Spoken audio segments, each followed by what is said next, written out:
This is a recording of the Officials Forum held on the 8th of December 2021. Brian's already welcomed everybody, but on behalf of myself and Rob, thank you very much for giving up your time.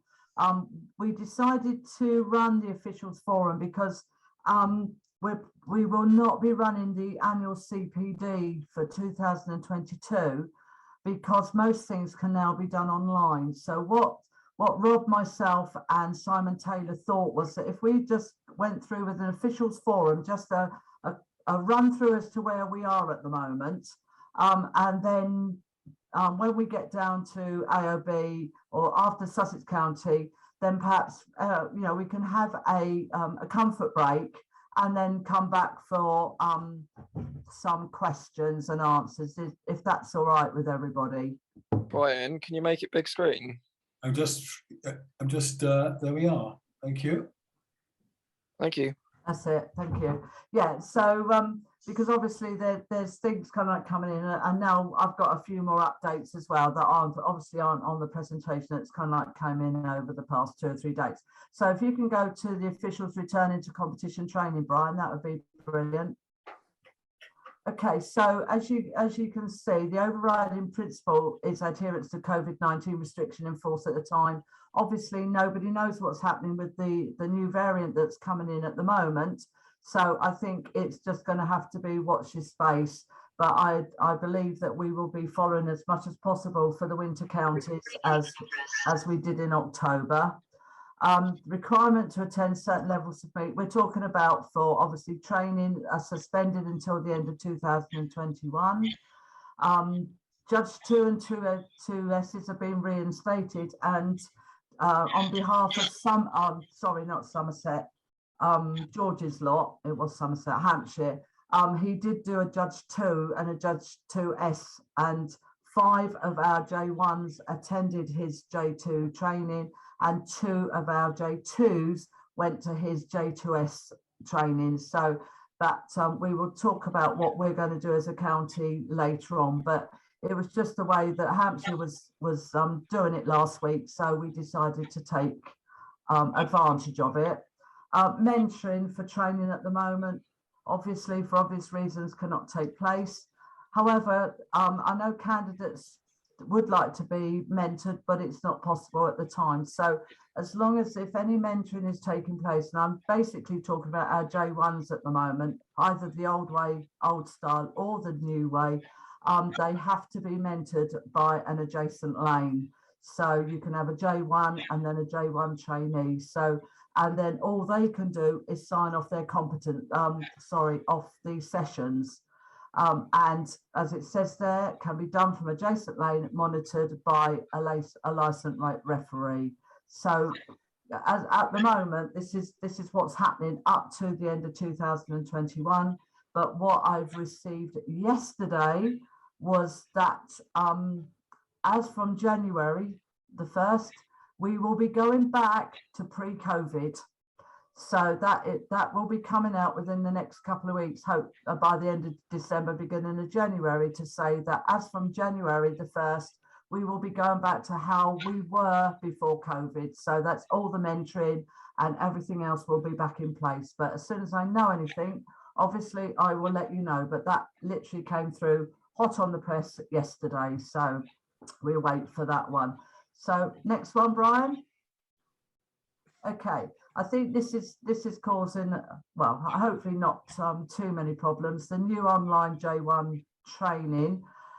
Anyone who's completed their J1 online theory training by the 31st of August will have until the 31st of July next year to complete their practical training. It does seem to be going through quite quickly. And obviously it's only the licensed referees that can sign off their competencies, but anybody, as long as they're a J1 qualified, they can sign off the sessions. And anyone who completes their J1 online after the 31st will only have 11 months to complete their practical training. I don't know whether or not a lot of you have seen these new J1 logbooks. I have my own opinions about them and I'm not prepared to share them, but they have only got 11 months, and they are getting through them pretty quickly. I did sign one off like a couple of weeks ago, and he'd only done it in 4 months, but he was really good, and he did know his stuff. But how that will come through, I don't know. Right, are you now, Rob? Do you want to? Yeah, can I just say something? I've just looked at the online Timekeeper and Judge One thing today, actually. And what they're doing is it's starting from the 31st of December, and they have to finish by the end of December next year. So anybody taking it, they're taking bookings at the moment, but it doesn't actually start the next course until the 31st of December. Right, well, I mean, they can just apply. These are for new people. Yeah, they're applying now, paying their money now, and it starts then. Yeah. Apparently. Okay, thanks, Rob. Okay, so. Sorry, Rob.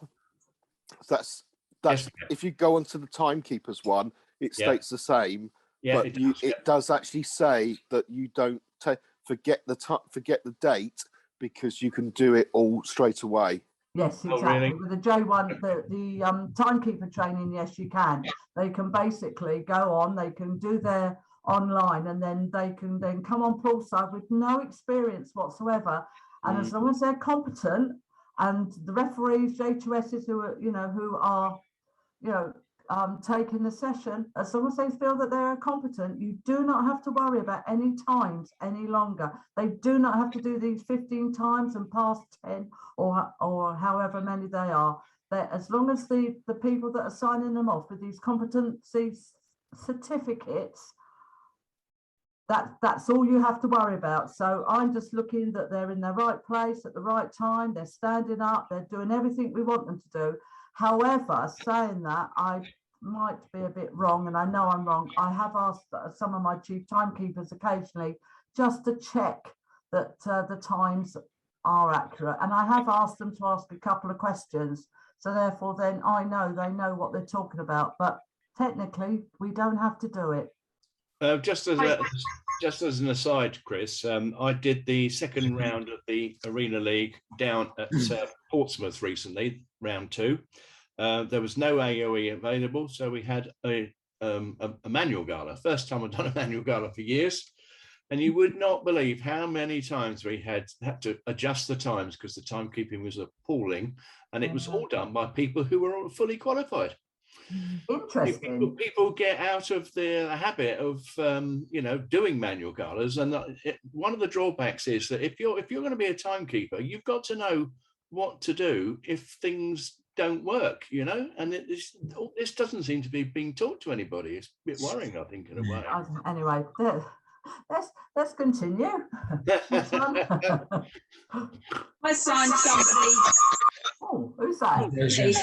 Good grief, you do exist. You are really there. Sorry, I am here now. Oh, I think I've got feedback.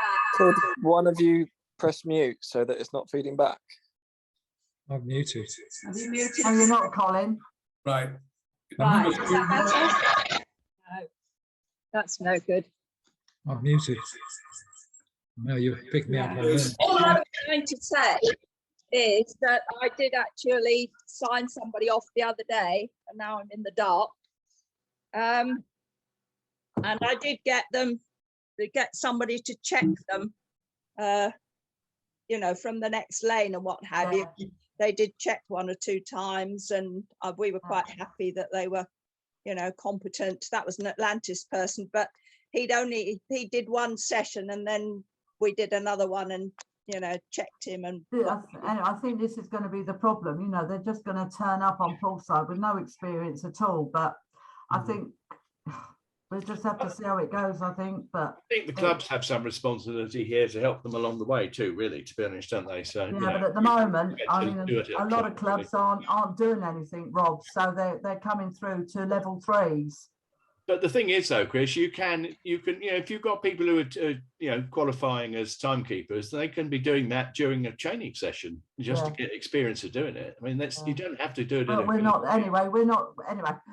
we're just not there to see how it's going. But anyway, let's continue, because I think the next slide just says that actually the competencies can only be signed off by a licensed referee. As I said, the the J2Ss that are acting as referee at level 4s can sign off their sessions, but it is only the licensed referees that can sign off the competencies. And I appreciate that this is causing some problems, because I think some of the licensed referees are not signing them off. Whether or not that's because they think they don't know their stuff, or whether or not it's because they're not their county, I'm not sure. But I think we're just going to have to be mindful that we're all here to help these J1s to get through. Okay, any comments on that one? Right, the old style obviously is still there. So anybody that started the J1 training under the old way will have until the 31st of March 2022 to complete their practical training. There is no assessment required as long as all their competencies have been signed off by a licensed referee. They provide photocopy of competency and mentoring pages, and I need to see that, please, because obviously I keep a database as to who's doing what and what qualifications they've got. If they don't complete by the 31st of March, then they have, if they want to continue with their J1, then they have to restart under the new style, and they will in that meantime only be qualified as a timekeeper. Anything on that one? It's hard enough getting people to do the thing in the first place. I know. Can you imagine somebody turning around and saying, "Oh, you've got to do it all again"? No. Well, that? but they, to be honest, I can only speak for us as Sussex, and I have still got some J1s that have been doing it for 2 or 3 years, Rob. Yeah, I know. And I keep sending out email. So after Christmas, kind of like coming into January, I will send all the old style of J1 trainees an email to say, actually, you need to get this sorted out. Otherwise, as from the 1st of April, you will only be a qualified timekeeper. So that is something that I will do once we get into the new year.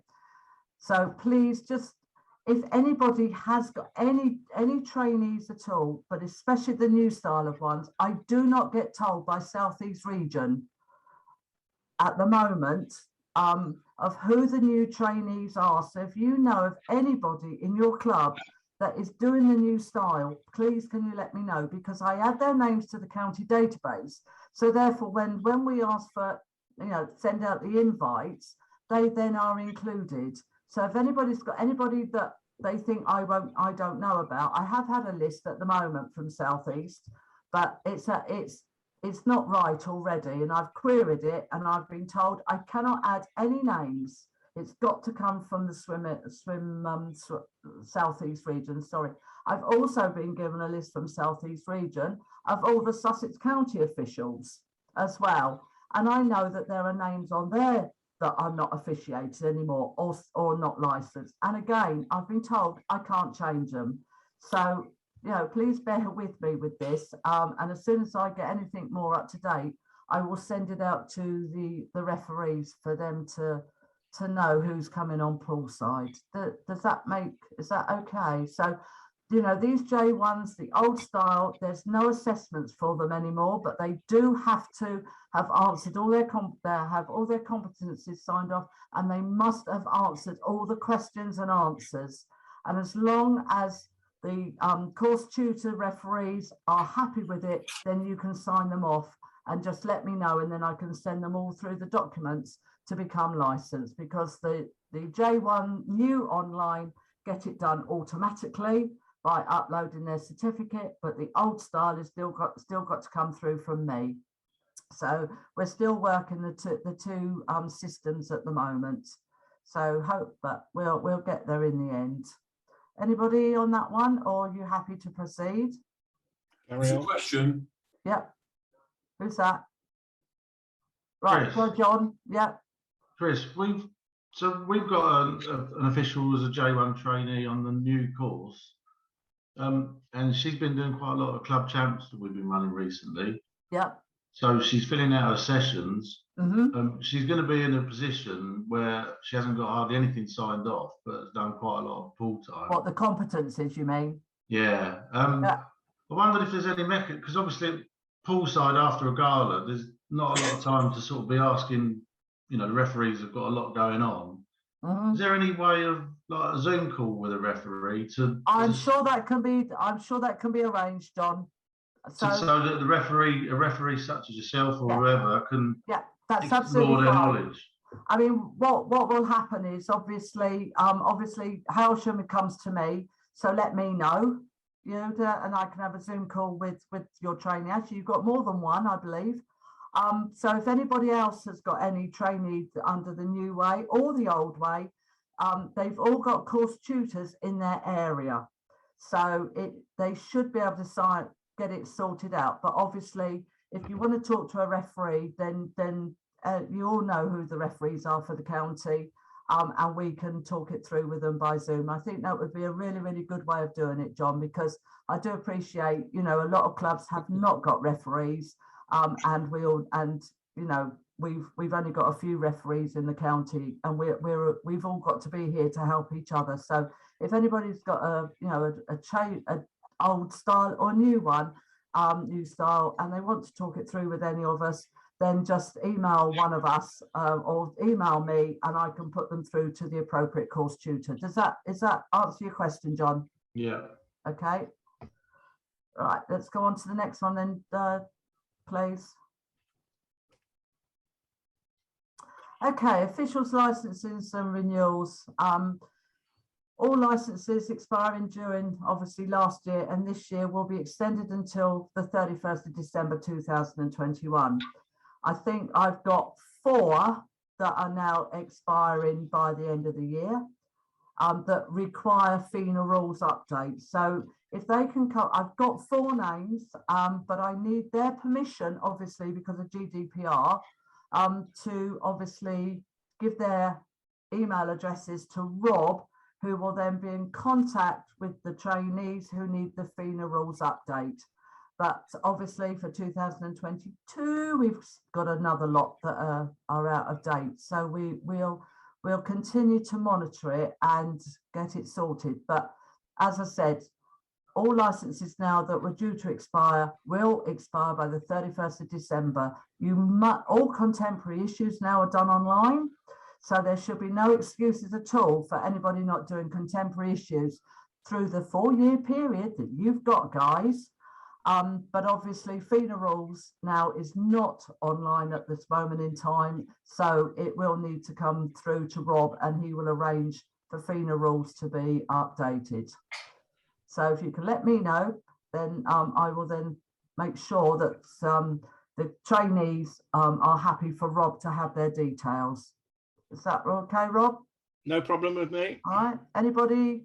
And obviously, you know, we'll all get sorted out as time comes on. Any questions on that one? On the rules, has there been any news? Because obviously 2021 was when they were going to change, weren't they? So no, I keep asking the questions, and I've heard nothing at the moment. Unless Andy, you tend to be more in the know of us. Have you heard of anything? The technical congress hasn't met yet for FINA. Right. Yeah, they usually meet the year after the Olympics. Yeah. So it's overdue, because we should have started in September 21. But yeah, but of course the delay, so the congress has all been pushed back. There was rumours that something may have happened in Tokyo, but it's not been confirmed yet. All right. Okay. So, but obviously you'll keep us informed if we don't hear anything through the usual channels. Is that okay? Nothing was mentioned at the nationals from Neil or Tom. So, but as soon as it's as soon as I hear something, then I'll let you know. Thanks so much, because usually, you know, Congress meet in the August, and they want us to kind of like train up all our officials by October, ready to you know, put in place by January. So we know it'll be a short turnaround. But if you can, Andy, that would be really great. But obviously, we'll hear from other sources as well. But if anybody hears anything, if they can just let us know, and we can get the information out as soon as possible. Right, next one, please, Brian. Right, okay, when you do renew your license, all training can now be found on that website. So you can do your safeguarding, your contemporary issues, all the J1, everything is on there. But when you complete your license renewal, please ensure that you tick everything that you're entitled to. I found this out at another meeting I went to, because I always just used to tick a referee, but apparently they like to know that you are, if you're a referee, that you've got all those qualifications as well. So if you are a judge level 2 or 2S, tick that you're a J1 and you're a J2 as well. That's all that's for, just to make sure that all your qualifications are on there. But again, you can find all that information, what the training is, safeguarding's on there, contemporary, everything. Thanks, Brian. Can I just say that URL is on the page, or rather will be on the page of the forum, which Chris will send me the URL for it tomorrow. Lovely. Yeah, because it can be found on the county website. Brian and I have done a bit of work on the officials page on the website for the officials. So just try to tidy it up and put it all in one place. So that link is already on there. Again, when you do your renewals, please make sure that you insert the dates where you've performed and how many hours, because as you know, for these elective options, you need 10 points. So it's just showing you that you just need to actually just be more prescriptive on how you just fill out the forms. That was all that was for. Thank you, Chris? Brian. Yes. But that also includes things like, if you're doing mentoring, you get extra points for that. Anything. And if you're grading, upgrading from a J1 to a J2, Exactly. you get points for that as well. So it's good to get as much information as possible. That's right, because obviously, I mean, we have our J1s that come up to our J2s, so put those down.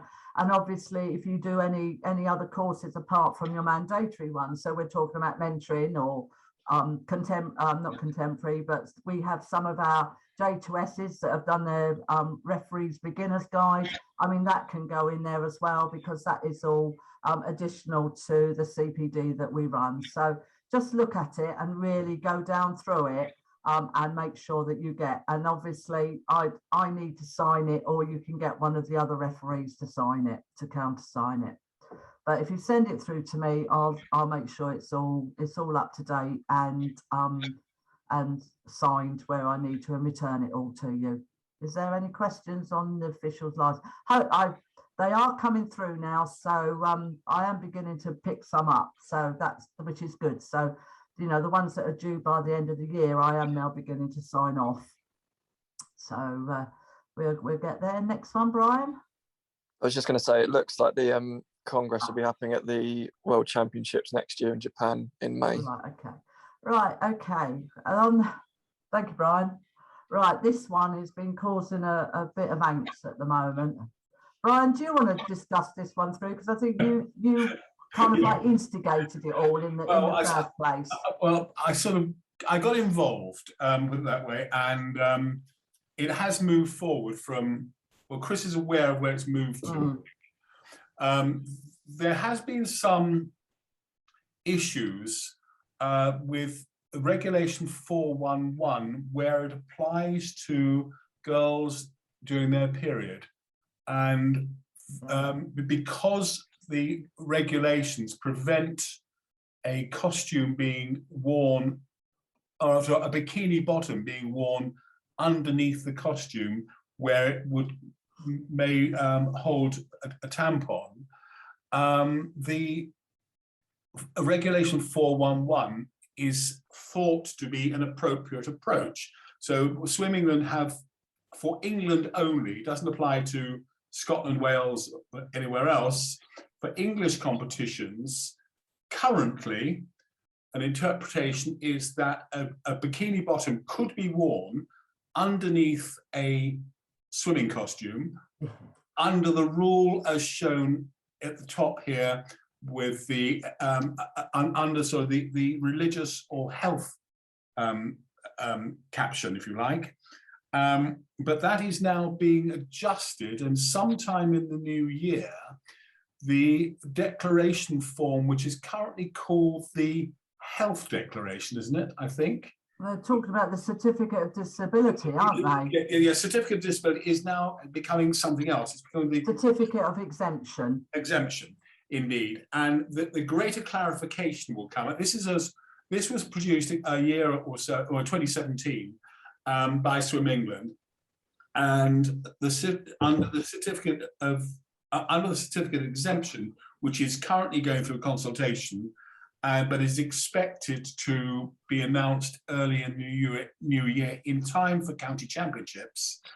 They will be more explicit about the use of a second costume or a bikini bottom underneath a racing suit.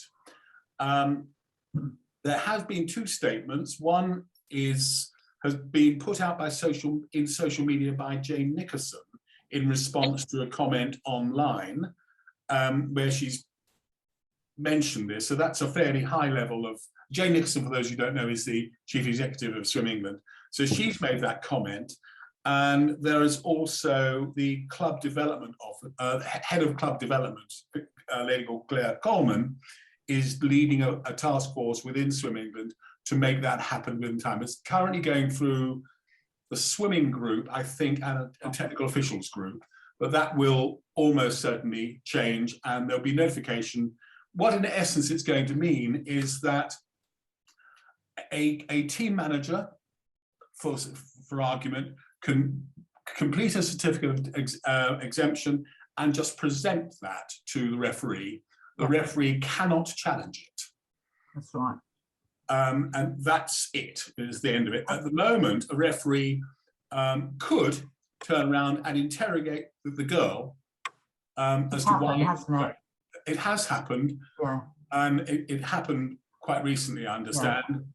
So they're changing the emphasis. So currently, as you all know, the lane official would report anything to the referee, and the referee would take it there and could challenge.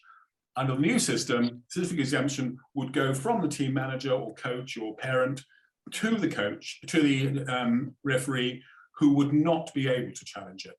The thing is, I think, I mean, personally, I felt that this Swim England Regulation 411 went against the rule that says actually you can't wear more than 2 costumes. I don't know about anybody else, but I have never seen a girl wear one of these. It's more common in the London boroughs. We had a long discussion regarding implementing the rules and things this weekend at Nationals with officials from all backgrounds.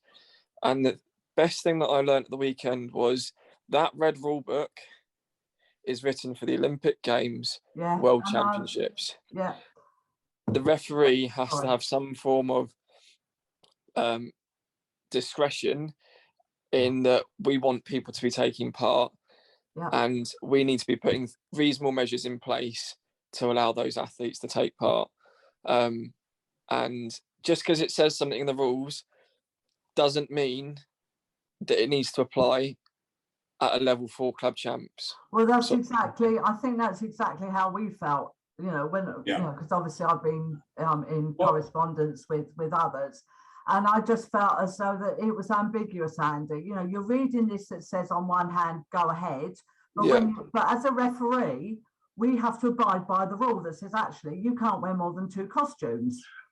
You know, to me, it was a bit ambiguous. So I think, as Brian said, that we're going to get this certificate of exemption, and I hope it comes through before we start our counties. I have sent an email to that effect, because, you know, we do want our girls, we do want our female swimmers to participate all the time. We don't want them to have to say, well, I can't swim for 2 days, 4 days, or whatever.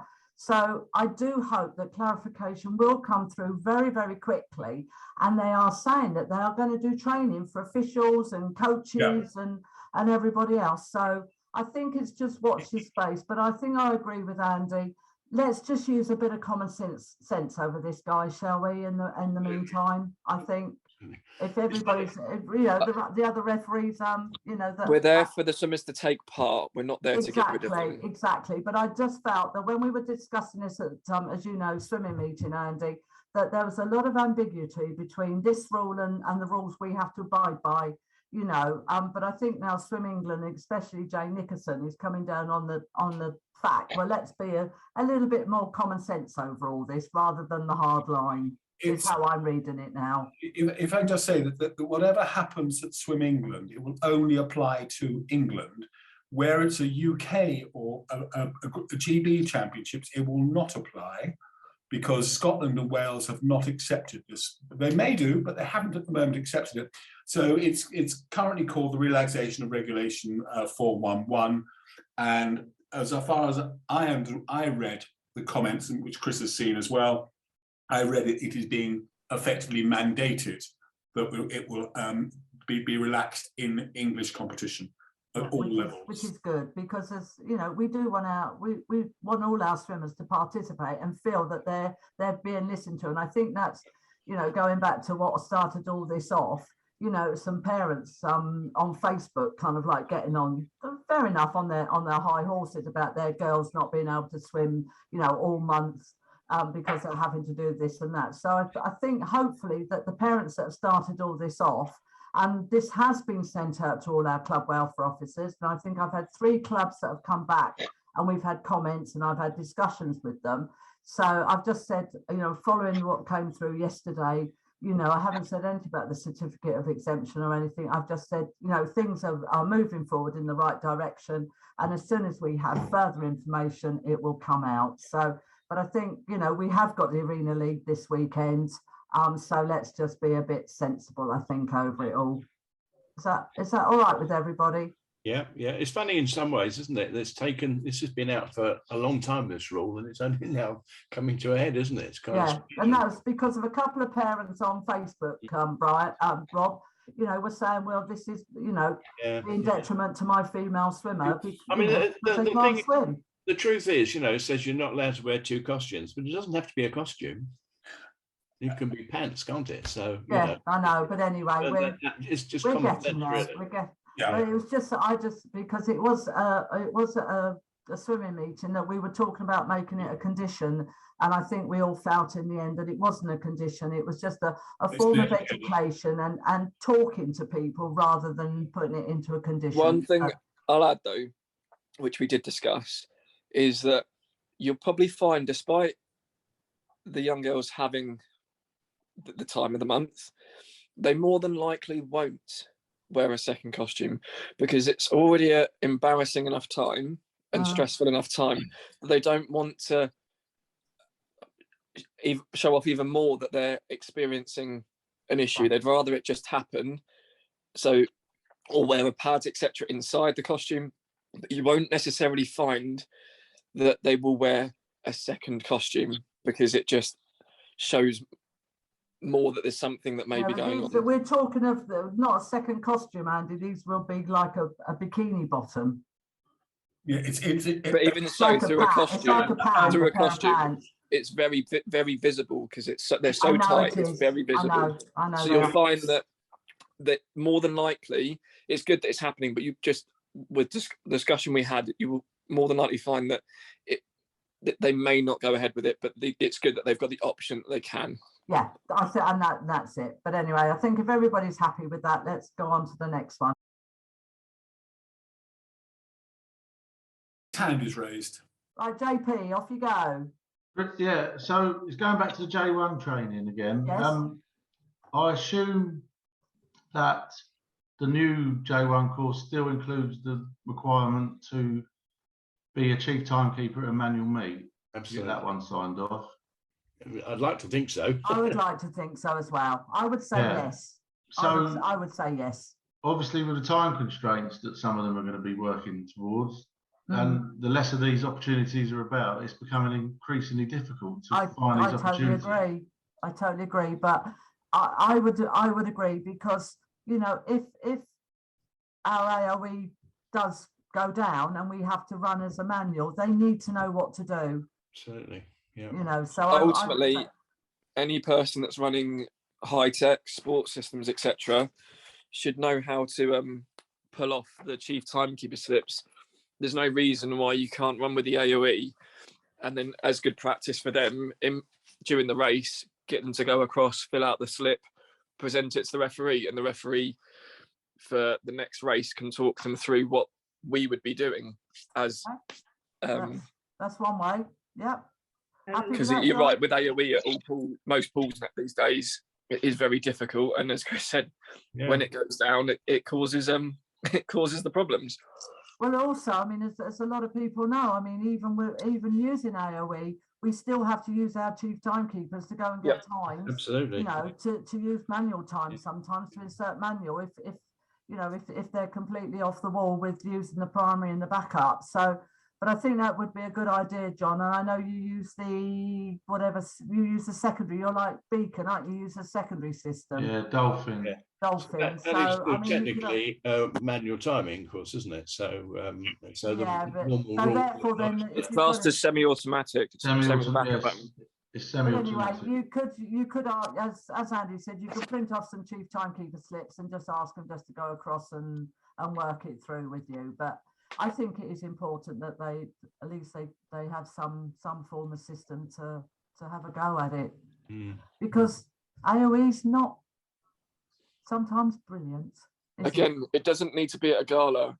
Someone's already raised this evening that you could do it at a training session. Yeah. Ask the coaches, can you come Absolutely. down when they've got some sprints, stick your timekeepers behind the lane, stick someone there with a whistle, and Yeah. get them to go across and take the times. Yeah, It exactly.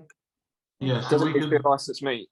we could replicate a sort of gala scenario, but it's not Yeah. necessarily licensed. We'll just run No. it through 100%. the- Just run some time trials, John. Just do it in training, because the more people do it, the better they get at it. It's as simple as that, you know. Well, The only constraint there is having one of us to sign the competency. Oh yes, yeah, absolutely. But But there's enough of us that to can only be cover done that. elsewhere, But can't it? again, I mean, as long as we've got evidence that that's happened, and in talking to the trainee that they've done it, then we can sign it off. I mean, we've just got to help these people get through as quickly as possible. Absolutely. But it is Fortunately, difficult because, you know, as I said, some referees are very good. Some referees are not, you know, for whatever reason. But I do say to my trainees that if they do find a referee that is being particularly difficult, let me know, because I will fight their corner, because it's not right that us in Sussex, and I think people like us in Sussex because I think they think we're very fair. We're not that strict. Well, we are strict, but aren't we, Jan? But they like coming to Sussex because we will do it. But I know that some of our trainees have gone out of county and they've come back and they've said, no, they wouldn't sign it off. So I do say to the trainees, if you can go back to your clubs and say that if they have any problems with any referee, for goodness sake, give me a bell or send me an email, because I will fight your cause. I really will fight their cause for them. Yeah, Chris. The only thing is with that, when we did I've done the arena this year. You get people come in with their workbooks and they've got nothing signed. Can you sign all of these for me? Well, actually, we've had one session. There's not a chance that they've necessarily done all of those. And I don't like the idea of just blanketly signing them all off. I'll say, right, well, we've done this and this. I'll sign off a couple for you today, because we want people to go, not on do what, because of the way it's turning out at the moment is you turn up, you do a course online, and the next minute you're a judge, and that's it. You know, we had to go through exam after exam or exam, writing stuff down to get to where we are now. I mean, some of the newer people won't realise that. Rob, But, you know, it's all dumbing down. Rob, with respect, please be careful what you're saying, because this is going to be recorded. Yeah. Martin Sparrows- I don't think I'm saying anything out of place here. Yeah, I think we have to respect that this is the way forward, and Times are changing. you know we've just got to go with it, and we've Martin just got to help Sparrows' these hands up. people as much as we can. And I don't mind if they're in county, out of county, as long as they can show me that they are competent to do what I want them to do. If they walk on poolside, that they know what they're talking about, and that's how I look at it these days. Martin Sparrows has a question. Right, sorry, Martin. That's all right, Chris. I was just thinking, obviously, I'm just trying to work out another way around this, where people will go to like a club champs, get mentored at a club champs, and then obviously the referee will be, as most of them, what maybe a J2S, can't sign it off, but there is a but to that. Why don't we, if there is a J2S there that has seen and felt that they were competent, just put a note on there saying felt competent, and so that when they do speak to the referee, they can see that they have done it. Yeah, Yeah, that's yeah, not a bad that idea. would work. That would work. Yeah, people. Janice, happy with the? Would you be happy with that, Andy? I'd just say that as long as we're forgive the terminology, but we question them at length to ensure that we're satisfied yeah. of their competency, then yeah, that sounds like a good Yeah, good way. okay. So you might just have to have some sticky post-its, you J2Ss out there, and put it in the workbooks. I think that was where I was coming from earlier. With you get a candidate that comes to you with a book full of sessions that have been mentored, but very little competency signed off. If a referee had a 30-minute conversation with that person and explored their knowledge, you'd soon get an idea if they know what they're talking about or not. Yeah, but unfortunately, as you say, John, we haven't Yeah. got that luxury at the end of a No, we session. don't. So, No. but I think, you know, I mean, the J2Ss in Sussex, I feel, are very, very good, and they would not do what we wouldn't want them to do, like sign them off just willy-nilly. So I think we have to respect that our J2Ss will be supportive to our trainees. Unfortunately, yeah, you're not licensed referees, so you can't sign them off. And I know I've had this discussion with another J2S about maybe a J2S can sign off their competencies, but at the moment, I don't think we're going to get that through. But we need obviously we need our trainee referees to get through, guys. If I may just add, the trainees also need to take ownership, contact the referees prior to the event saying, this is what I need to get signed off, because we get a list of, I don't know, for a weekend, 40, 50, 60 names at times, and we've only got a certain amount of places that we can allocate people. And I think I speak for all of us that sometimes we're just thinking, okay, they've not requested anything, I'm going to place them here. So if we can know in advance what candidates need, we will do our best to accommodate that, to ensure that they get it signed off. And I think going on from that, Andy, I think when our trainees go to open meets, they need to say what they need on their forms, because we had it, as you know, Andy, we had it at a recent open meet. I was desperate for another referee, and then I had 3 J2Ss come through and say, well, I'm a J2S in training, and I was desperate for J2Ss. Now, I didn't know that I had 3 J2Ss from other clubs outside of county. So I think people have got to be more prescriptive on their invites and say, I need, J1 training or J2 training or whatever, but I need specific on, and I know it's very difficult to get DQs. I appreciate that, because sometimes you get them, sometimes you don't. But if you need chief inspector returns, you need chief timekeeping, you need strokes, then please be prescriptive on your invites. And then as referees, when we allocate the roles, then we can offer those. And if they go out of county, then hopefully the referees who are doing the roles out of county can help them out as well. Because as Rob rightly says, you know, we might allocate you to a turn end, and yet you might want strokes, for example, or you might want chief inspector returns. So I think, as you say, Rob, it is up to the trainees to let us know what they want. And it is difficult. It's difficult when you go out of county as well, because obviously you don't know a lot of these people. So it's you know, and also if I Joe Blogs and I need chief inspector returns, then hopefully that if there's the availability for that position to be filled, then hopefully it can be filled. So I think, as you say, that. Sorry, I try and ask. If I get trainees on poolside, I will try and ask them what they need, and if needs be, I can swap their role around. But isn't it easier if we know in advance? Oh, definitely. That they need chief inspector returns, rather than them turn up and then say, well, I need chief inspector returns, and we've allocated it to somebody else, and they, you know, anyway, I take on board what you say, Janice. We do ask a lot of questions when they turn up. If they don't ask for what they want. Often when, I mean, for instance, with the arena, they will send me an email and say, oh, so and so needs this, can you, you know, is it possible? So Just one thing with it, and I take my hat off to Chris. She's done an amazing job with chasing people up to get their workbooks completed, etc. Fantastic job. But please do pass on to other trainees that they do need to start taking ownership for their qualification. We can only do so much. If they want to get through and they want to progress, and the other referees will hopefully back me up with this, it can take you quite to a nice place of watching at the Olympic trials or national meets, seeing some top class swimming. So do take ownership of your own qualification.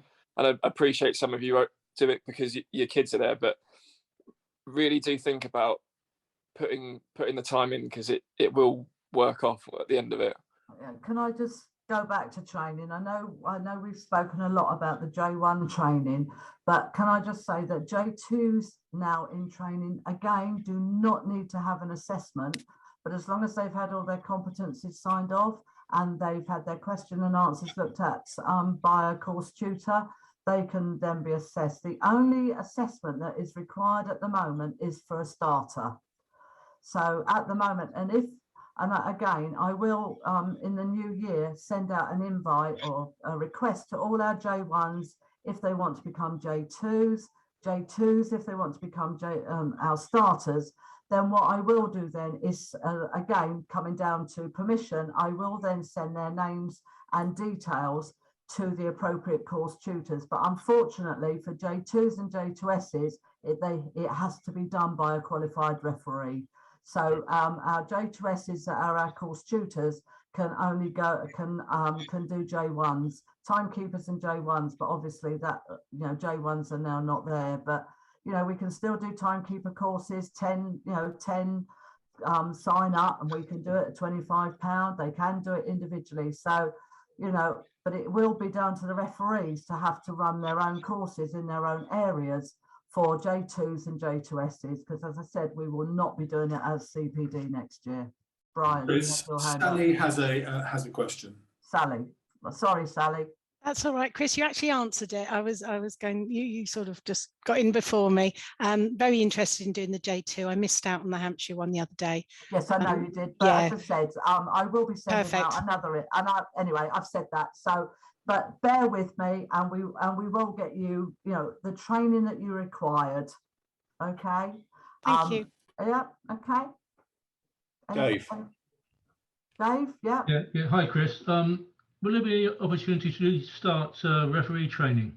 No, not until 2022. They've got a backlog of trainee referees that have got to be sit their theory and do their practicals. I understand. Martin Parvin might be able to answer this, because Martin Spowage, you've got to do the referees under the old system, haven't you? Yeah. And you're doing yours in May, aren't you? So sorry, you're in May, aren't you? Yeah. So, and Martin Parvin, I believe, because I was speaking to another trainee referee that started at the same time as you, she was saying something about you might have to do it under the new way. Have you got any further information? Because she didn't. There was an email came out today from Helen, which was a bit confusing because that was for new referees. It's looking like November, and I don't think they've decided on what the exam will look like, whether it's going to be in 2 halves or one piece. We don't know yet. Yeah, because that's what I've heard, that they're going to split it back up again. So therefore then, the referees will do the AOE paper and then we'll do their theory paper. But I haven't heard any more. That concludes the recording of the Officials Forum held on the 8th of December 2021. Thank you for joining us.